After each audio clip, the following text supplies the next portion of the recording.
Hello everyone. Welcome to Game 2 coverage of the world-famous St. Petersburg chess tournament from 1895. In this game, we have Emanuel Lasker against Wilhelm Steinitz, and they've played many times before, the first world champion versus the second world champion.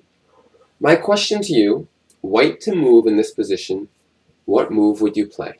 Take some time on this one. This is an important decision, but not an easy one. Alright, so first things first. In this type of position, the knight on e4 is on an outpost. There's no pawn that can attack it. So we really want to hold on to that outpost at all costs. We don't want to move the knight away.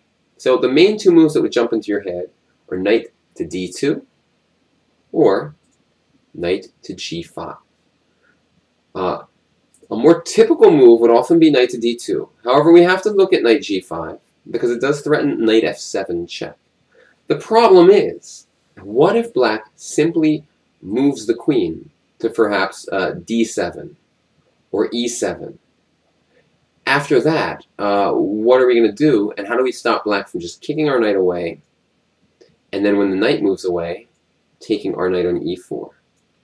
So it's much steadier. If we just go knight to d2, our knight on e4 is firmly protected, and we still get to keep that knight on this key central square.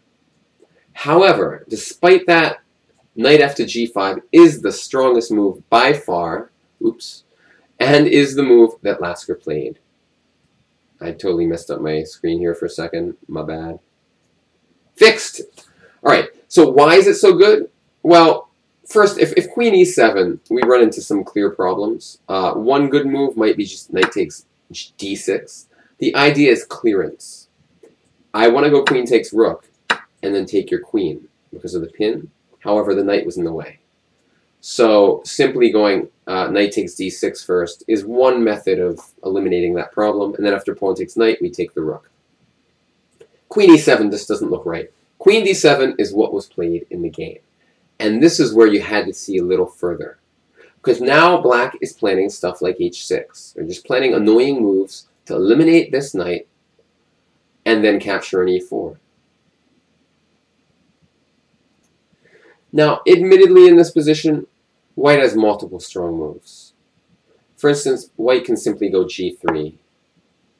And we do trap the rook. So because of that, knight to g5 wasn't so hard to find. But the move that comes next is even cooler. White plays the cool move, queen, not g3, queen takes f4, sacrificing the queen for the rook, and after pawn takes knight to f6. And the idea is anywhere the queen moves, we have knight to f7 checkmate. So if queen b5, a beautiful smothered mate with this knight on g7. That's why they say don't fianchetto your knights. Well, this isn't why they actually say it, but it doesn't work out well this time. And the queen has no safe square to go to that would also defend that mate. So really nice tactical awareness from Lasker. And Steinitz loses in just a few moves. And he just resigned in this position. So the key to this game was first to find the move, knight to g5. And admittedly, g3 will win eventually. Probably black will do something like this. But, you know, at least black can hold on a little bit. Whereas in the game, it's just over immediately. Queen takes f4, game over. Knight f6, we're going to win the exchange. We're going to infiltrate on e7 with the rook, and that's it. So a good recovery from Lasker after that round 1 loss. And now he's back at 50% and, you know, still 16 games to go. So he's feeling good. Thanks all for watching. See you next time. Bye-bye.